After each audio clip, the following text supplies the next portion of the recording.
All right, back. Chris is back in the house. I think he's been regular the last couple of weeks. Episode 29.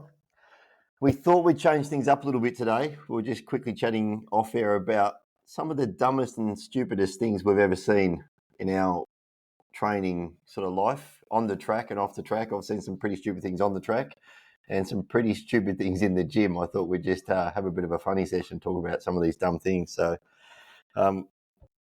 I was just kicking off before about, and I won't name names, not that many people listen to our podcast, but just in case, I don't want to be calling people out, but I was at a track meet, state relays one year, and a particular athlete decided to do a couple of block starts, as you do. We all get down to blocks, and before we take off, we do a couple of starts. And then the start of the relay, and I was literally standing directly opposite his blocks in this particular day. I was standing right at the start line.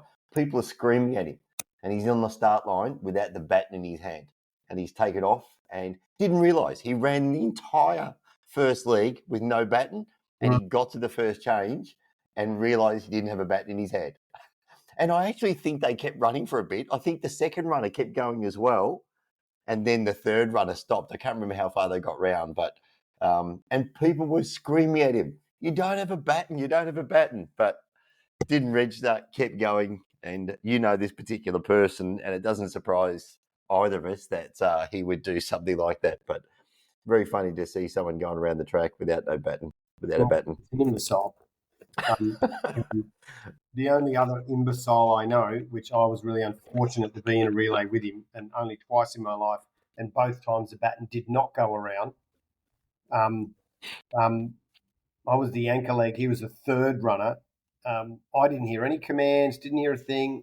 I started running into the zone, and then I just felt the baton hit me in the back. So he threw it at me. Hit me in the back. It was one way to make up a few metres. Yeah. At that point, we were in first place. And once it hit me in the back, that was it. 4x1. It's done. So... But, from our point of view, we've run a lot of relays in our career. I think some weekends our big weekends, you would run 8 relays sometimes in a weekend, right? 6 or 8 relays. So, and we practiced a lot as well. So, and we would typically, with a normal team together, some of the not so competent runners that we've run with over the years, we would get the baton around every time. I've been in very few races where the baton hasn't gone around. And it was so easy to, in our day, when we were all running really well, to even break records and win races just by getting the baton around smoothly. You didn't have to even be the fastest most of the time, right? Because the changes are so messed up. On a more serious note, just for a moment, I still can't believe the amount of times I've seen international events with the highest level of athletes fuck up baton changes. Like, I've seen the US team do it so many times, and you think to yourself, how do you get that so wrong when this is your job? 2 reasons. Massive ego. And hang on, I'm just going to shut this door because a garbage truck's just arrived. Yeah, massive egos, and they don't practice. Yeah, and the practice thing's probably an interesting one, and people forget to realise that when you bring a relay team together, those individual athletes probably all live in different states. Yeah, they're turning up to a major international meet and trying to come together very quickly. We were fortunate that when we ran, that we all trained together and ran together all the time. So, but it still surprised me at that level. But you're right about the egos. I mean, how many times have we run?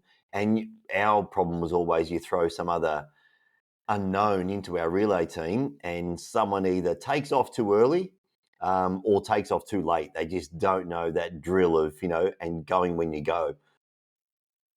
Well, interestingly, and I mean, I've only ever had the baton not go around twice, and it's the same guy every time. But last year's Queensland State Relays was a 4x1. Because I've got a strong 200, so I'm obviously going to run the longest leg. So I'm running the back straight. This guy, who was the second change, he's the third runner. He's standing in lane 4. I was in reasonably good shape. I'm running like 24 low for a 200. So I'm coming in fairly quickly over 100 meters. He did not move. He stood there like a statue. And I'm looking at him going, well, he's going to start running soon. He did not move. I ran into him at full speed. I hit him. I bounced him into lane 3. I ended up in lane 5 and impeded another runner. He jumped back into the lane. I literally just handed it to him and he started running. They didn't disqualify us. What? Didn't get disqualified. I couldn't believe it. And that would have been singly one of the worst changes you could ever imagine. Where you should have run past him and continued on, just run the 200. Which I would have been better. But I said to him, why didn't you go? And he said to me, he did a small hamstring strain in the warm-up and he didn't want to tell anyone. So he thought it'd be easier if he didn't start running and just stood there. That would be easier. And, anyway, it was an absolute debacle. People watching just were like, when you hear the crowd make a sound like when someone falls in gymnastics or something. Yes, yeah. Everyone go, oh, like what's happened. That's what you heard. Because it wasn't Masters state relays, it was the state relays. Yeah, state relays, yeah. Yeah, there's some interesting things that happened. Talking about gymnastics, it just made me flash back to remember that year many years ago. God, I'm talking about it's probably in the 80s now, when that gymnast on the vault ran straight into the end of the vault. Yeah. You ever seen that clip? Yeah. They're literally at full tilt and they hit the board and they just hit the end of the vault. It stops them completely dead. I don't know whatever happened to that person. They must have broken a few ribs at that speed and power. That's a weird thing. That guy was so strong and robust. It just winded him. He walked back and then did the vault. Really? It was fine. It looked way worse than what it was. But when you go back and view that clip and then because most people just view that clip and never see what happened to him, he actually went back and did the vault. And what about the guy at the last Olympics where we were talking about, I think you showed me the clip of the guy in the long jump getting it completely wrong in the air. Oh, yeah, that was from Jamaica. Yeah. He won world championships and flew through the air and landed on his head. But PB. He'd never jumped. It's the furthest he's ever jumped in his life. Landed. Oh, really? Wow. It was a personal record. But a lot of people also forget the year 2000 Olympics, where every single female vaulter fell in a row. Every one of them. Then I was at the vault for the 2000. Everyone fell, and then they realised they put the vault was at the wrong height. Oh, that's right. That's right. I remember that. They did. So if you practice at a certain height and it's the Olympic height, your body is just so trained to that height. As soon as if there's any change, you're off. So they're all falling, and no one knew why. They're all getting it wrong, and then they realised they'd set it at the wrong height. I mean, how did you get that wrong? Beyond me. You get isn't it? Do you know what I mean? Yeah, I know. Exactly. You get one job. It's almost like, the other day not too long, we had a really a high performance event. We had our Olympic athletes there looking for qualifying times from Paris. I'm standing on the track because I'm the official starter. And I looked up at the box, and this wasn't my job. And it was a 400 hurdles. And I got on the walkie-talkie and I said, how many times are you expecting these guys to jump in 400? How many hurdles do you reckon they should have to jump?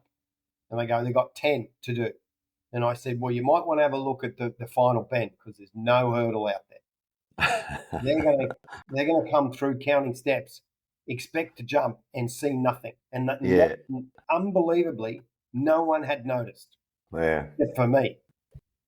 And they went, oh, my God, quick. And they ran around like, rabbits trying to get that last hurdle. I said, these are just things that you should never miss.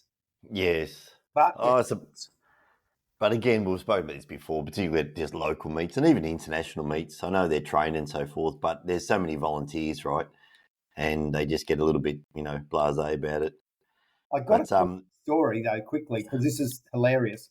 This guy only told me this the other day. He's an Australian coach. He was officiating at the 2000 games when Kathy Freeman, won the 400-meter gold medal. mm-hmm, But he was at the pole vault with Tatiana Grigorieva, mm-hmm. who was jumping for the gold medal, ended up with the silver medal. When Kathy walked out onto the track, right, this guy, I don't want to say his name because he probably might get in trouble for this, but he said there was a technical issue with the equipment, just so he could wait to watch Kathy Freeman's 400. Yeah. This is the Good for Olympic him. Games. So he's mucking around with the pole vault thing and Yeah. going, no jump, nobody can jump, and then watched Kathy Freeman run the 400. Perfect. And then said, it's all good now, and you can start jumping. Because her final was on at exactly the same time as the 400-meter finals. Kathy and Michael Johnson were running. Yes, okay. Yeah, so he stopped the pole vault. Wow, interesting. To watch Kathy. He told me that story up at the Performance Centre. Still one of the best 400-meter races ever, I'd say. Apart from the best race I've ever seen her in was that stall handicap race. Yeah, it's amazing. She'll acknowledge that. That stall run on grass was the best 400 she's ever run. Yeah, for sure. Most people, wouldn't know about that. But if you're into track, it's one of those races you should go and watch because it's absolutely phenomenal. Oh, but going back to some of the dumbest things I've ever seen, I trained in the gym for many, many years when I was younger, and I trained in a real meathead gym. It was just full of all the bros, all the gym bros. And, back in the day when, remember the bench press uprights used to be really close together? Mm-hmm. And when you had the bar on the uprights, like now the bench press, uprights are really far apart. They're probably 1.5 meters apart, meter or so. But back in the day, they were really close together. And when you put the bar on there, if you took a plate off one side, the bar used to tip up. Mm-hmm. Do you remember that? I do. So you used to have to push the plate right hard up against the rack from one side, then walk around the other side when the bar was then levering out a long way and take the plate off and then walk back around the other side. But you had to push the bar across. Mm-hmm. So all our benches were really narrow and the uprights were really narrow. And if you took the weight off when the bar was just sitting in a normal position, the bar would flip over. Yeah. Literally flip over. Yeah. Our benches were bolted to the floor. This is at the Broadmeadows Leisure Centre down in Melbourne, out in the suburbs where I grew up. Super rough, super meathead gym. And a guy walks in the gym, untrained. Everyone knew the protocol in the gym, and we had 3 or 4 benches in a row, and they were bolted down, so you actually couldn't move them. And he proceeds to sit down. And there's a 50, most people, in the gym, everyone was pretty strong. They'd always just leave 2 50-pound, this is back when it was pounds, 2 50-pound plates on the bar. He gets on the bench and he wants to take the 50s off. There's a guy bench pressing beside him, a ton of weight, probably 200 or 300 pounds. He walks around to the bar. He doesn't know about pushing the trick. You got to push the bar in so the bar doesn't flip. He pulls the weight off on one side. So let's say he's standing on the left-hand side of the bench and there's a guy bench pressing on the right-hand side. The bar now has a 50-pound plate on the opposite side. It counterlevers so fast and the whole bar flips over, hits the guy beside him in the face, knocks his front teeth out. Mm. The bar goes across so quickly and smacks him straight in the face. This guy's laying there bench pressing and then gets hit in the face with a bar. Yeah. It was unbelievable. Yeah, yeah. Yeah, so I've seen a few crazy things. And another guy one night at the gym, he was back again, these no chains, and they were just those wire cables for the lap machine. And they would fray all the time. And the gym would never replace anything. And he was a really big guy too. Not muscly big, just big and really strong. He had the whole stack of the lat pull down weights. Let's say it's 120 on the numbers, 140, whatever it was. And these guys would then put another pin in the front of the stack and put a weight on the pin. You've seen people do that? So they hang a 50-pound plate on the front of the stack. And he's pulling this weight down as hard as he could. The cable snaps. And he's pulling like 200 pounds down from lat pull and the cable breaks in half. He pulls so hard, hits himself in the head, splits his forehead open. He's laying on the floor in the gym, completely out cold. I've never seen any of these accidents happen in a modern day gym, but back in the gym I used to train in, some of the shit that used to happen there was crazy. Well, one of the funniest lines I ever heard was actually from Homer Simpson when he went to the gym once. Other than when he was walking past and he went and he called it a gime, and he was like, "Gime? What the hell's a gime?" And then walked in and went, "Oh yeah, right, gime."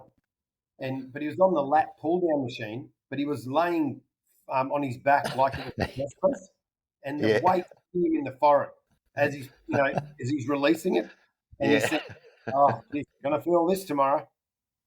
Banging his head, the weight into his. uh, Pretty funny. Mate, don't worry. I've seen some people in the gym doing some stuff like that as well, where they don't know how to use machines. But God, some of the accidents I saw in the gym when I was younger, and just some of the angry people in the gym I used to train in. I've seen people throw dumbbells across the room, pick up plates off the ground and just hurl them across the room. But yeah, there's been some crazy things, some funny things happen over the years, and lots on the track.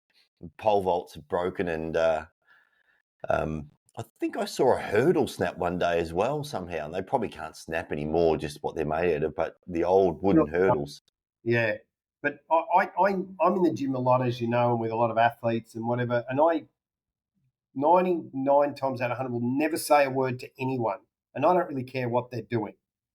But I did say something to someone the other day because it really looked like he was going to hurt himself, and because I'd never seen anyone try and do this before, and I just went over and said, "Mate, please stop doing that." And and he was trying to do deadlift. Well, that's an exercise you can hurt yourself on with his feet together. Oh yes, yeah. It's so unstable and so dangerous to try and lift a heavy weight deadlifting with an Olympic bar with your feet together. It's the dumbest thing ever, and you're just caught in. I just walked over and said, "Mate, I don't know who told you that. I don't know where you saw it, but mate, get your feet apart and get your hips and get in the right position. You are but everything was wrong. It wasn't just the fact that he had his feet together. Everything was. Yeah. And because he was a younger guy, but a big guy, and everyone is looking to PB in the gym, all they're going to do is give themselves a back injury. Yeah, for sure. Yeah. It's the only time that I've ever gone over and said, "Mate, you are going to put yourself in hospital. Please stop doing that." Yeah, I think I've reached that point as well. Every now and then when I'm in the gym, you want to go over and actually, give someone some advice or some help or whatever, but I try and avoid it now as well. Never do it. But something that I have been doing is when I see someone doing an exercise that's a bit unusual, but really smart, really clever, that very few people know about, I will go over and compliment them and say, "That's a great exercise and you're going to get massive benefit out of that." You don't see many, because people come and say that to me often when they see me doing very, very specific exercises, because they walk over and ask me, "Why am I doing it?" Like, why would you do that? As opposed to when they say, they're just curious as to why I exercise that way.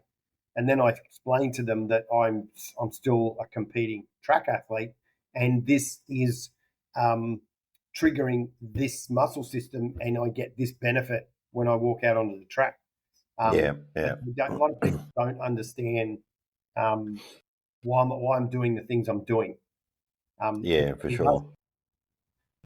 So it's always interesting, those things. And the only other thing, by the way, I sacked an athlete the other day. It's the first time I've done it in a long, long time. I just reached the end of my rope with her. She just kept saying to me, she just kept changing things like all the time, saying, "I don't want to do that. I'm going to do it this way. No. I'm not going to do that. I'm going to do this. This will be better for me, I believe. I want to do this." And I'm like, "Fuck, I've had it. Go do whatever you want." Exactly. I can't take it anymore. I said, as a coach, I can't give you any meaningful training that's going to make a difference to you. I just can't. Yeah. I said, just go do whatever you want to do. Whatever makes you happy, go do it. And then I did not realize what came next. The amount of vitriol and anger that came back at me. And then it went from that to, oh, no, it's wrong. I'll do whatever you say. And you don't, sorry, apologies. And I said, no, we're past that. We're past Yeah. that. This is a breakup. We're done. Got to And she stand your ground on some of these things sometimes. And who's got the time to waste with people like that anymore at said, our age? I mean, no one needs that rubbish in your life. And as you said, if people, like if everything you say to somebody and they're coming to you for advice, but then everything they've got a counter argument for, what's the point? I mean, just as you said, I mean, clearly you know what you're doing. Just go and do it on your own. yeah, just You'll be goes on. fine. And she'll come up and say, yeah, but I'm doing some of the things you told me. And I'm like, Yeah. I don't care. I said, you've just come to me now after I've just done 4 weeks of programming and progressions on where we need to go. And you've said, no, that won't work. I'm going to go and do 400-meter work now. She's a sprinter, by the way. She gasses after 60 meters. Gassed. Yeah. Can't run beyond 60 meters. Now she's going to go out to 250 meters and 300 meters and is telling me that will work better for her. Yeah. You're going to run those distances so slowly, it's a waste. You won't get anything from it. It's a waste of time. Yeah. Running 45-second 250-meter reps is a waste of time. You'll get nothing from it. I said, unless she's an 800-meter run and she's doing 25 reps or something. She's not. And I said, if you're not happy with what you're doing in the 80-meter progressions I've given, I'd actually shorten it up to 20, 30s, and 40s to correct the things that are going wrong in your life. It's not taking you out to 250. I promise you that's not the answer. She said, yeah, well, I'm going to do it anyway. And I said, good, you're on your own. Yeah. Good luck. And I haven't said that to anyone in probably, years, where I've been tolerating this, by the way, for months. Because I know her. If it had been anyone else, it'd be gone after a day. But I've kind of I've tolerated it, but I just lost my mind yesterday, so I can't take it anymore. Does she? She hopefully she doesn't listen to your podcast. Yeah, I hope not. And I'm How not. do I find her? Maybe I need to send it. Look, there's a fine line for everyone. At some point in time, and I've got to this point in my life as well, and not in a bad way. And you said something to me a while back, which I'll tell you in a moment. You just got to, and it's not even about like cutting. I don't even see it as cutting people now. You just got to move on. Life is about just moving on, and you get to a certain point in life, and you just got to realize what's important and what's not anymore. I hear these stories with personal trainers all the time about trying to help out clients. And every bit of advice they give them, the client's always got another way, a better way, or why that won't work, right? Oh, that won't work because. And it's like, well, what are you paying me for? What are you coming every week for? You clearly know more than I do. Just go and do it yourself. Yeah, exactly. But you said to me some time ago, and I repeat this all the time about, I had a close friend who we've parted ways as friends after 25 years. And I don't even still know the real reason why. He's never actually explained to me, but he just won't speak to me. And I was a bit disappointed. And you made the comment one day, well, just because they've been in your life for 20 years, it doesn't mean they've got to be there for another 20 years going forward. And I just thought, it's so true. I mean, maybe that point, they've served their purpose for that first 20 years, right?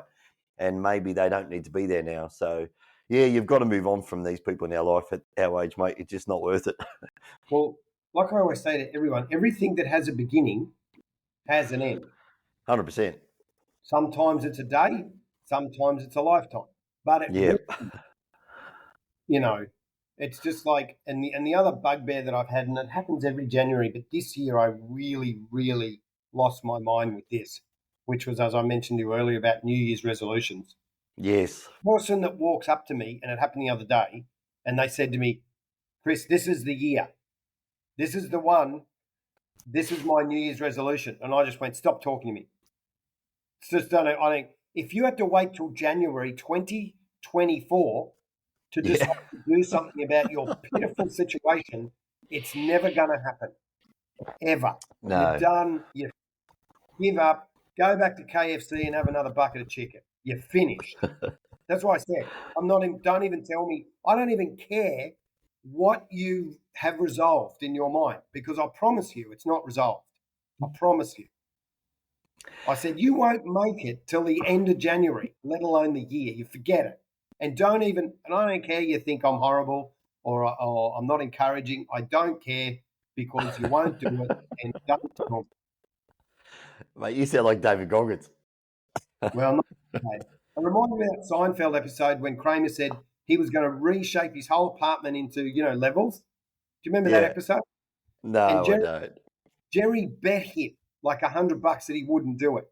And then Kramer tried to get out of the bet because he didn't do it. And he said, well, the bet's off because it's not that I don't, can't do it. I just don't want to do it. Yeah. But that was the bet that you won't do it. Do you know what I mean? Yeah. But I don't want to do it. Yeah. So easy to actually make everything right in their own mind, right? But yeah, going back to that, and I'm in agreement with you. Why do we wait to New Year's to actually start this new diet? I was with another friend the other week and, having a coffee and they go and grab a muffin and they want to actually start eating a bit better. And it's like, oh, I'm starting next week. I'm starting next Monday. And I'm like, what's wrong with you starting right now? And my sister says to me the other day, which I found quite unusual as well. And my sister's very good at freely admitting stuff to me. She said, because she's been riding the bike, she's got this hippie injury at the moment, so she's just trying to get on the bike a bit. And obviously over Christmas, things got out of sorts, whatever else. Understandable, we all get busy. And she said, it was a Monday or Tuesday. No, it might have been a Tuesday or a Wednesday. And I said, oh, how's your cycling going every day? She's like, oh, no, I got so out of sorts and I can't do anything during the week. I have to start it on a Monday. Otherwise, I don't actually get going. She said, so I'm going to wait until next Monday. And I said, that just does not make any logical sense whatsoever to me. Because it's not a Monday, you want to start on a Monday, and now you got to wait a whole week to not do anything. So, but we all have these idiosyncrasies. But I was saying to you the other day, or I think I sent you a text, a podcast I was listening to, they were talking about some guy that owns, he's either the owner of a chain of pizza franchises or he owns a pizza store. And he was saying this is in the US, the first 2 weeks of the year are their quietest weeks of the year every year. Until, he said, because everyone's gone on their New Year's resolutions and they don't eat pizza. He said, but on around about the 12th of January, he said, sales go through the roof again. Then I read the other day, apparently the 12th of January is National Quitters Day. Of course. Yeah. Too funny, right? But so every year, the pizza businesses probably should just close down for those 2 weeks, right? Just say, okay, we have had these 2 weeks off. Let's just take our break every year and we'll come back and we'll have these booming sales. But you read it everywhere. Every single man and his dog has this New Year's resolution, and how many people actually follow through with anything? Why make these particular crazy claims? And I'm going to start on this day. Well, that's when people tell me they're starting tomorrow. I tell them, don't start tomorrow. Push your start date out. Yeah. Because the further you push it out, the further away that date is to you quitting. Yes, so true. Just pushing your start date out. And then your quitting date gets further and further away. And that's a good thing. Yeah, then you could say, at least I didn't quit for 6 months. Yeah. I haven't quit for the whole year. I haven't started yet. Yeah, I haven't started yet. I haven't quit. Exactly. If you go on that path, you'll never be disappointed. No, exactly. So, yeah, that's the tweet of the week. Make your start date, as far out as possible so your quitting date gets further out. Yeah. Start that out as far as you can and you'll never have to deal with quitting. Yeah. That's I don't know why. The thing you can do. So I think that's the these people cannot be helped. No, mate, and we've spoken about this so many times about the world.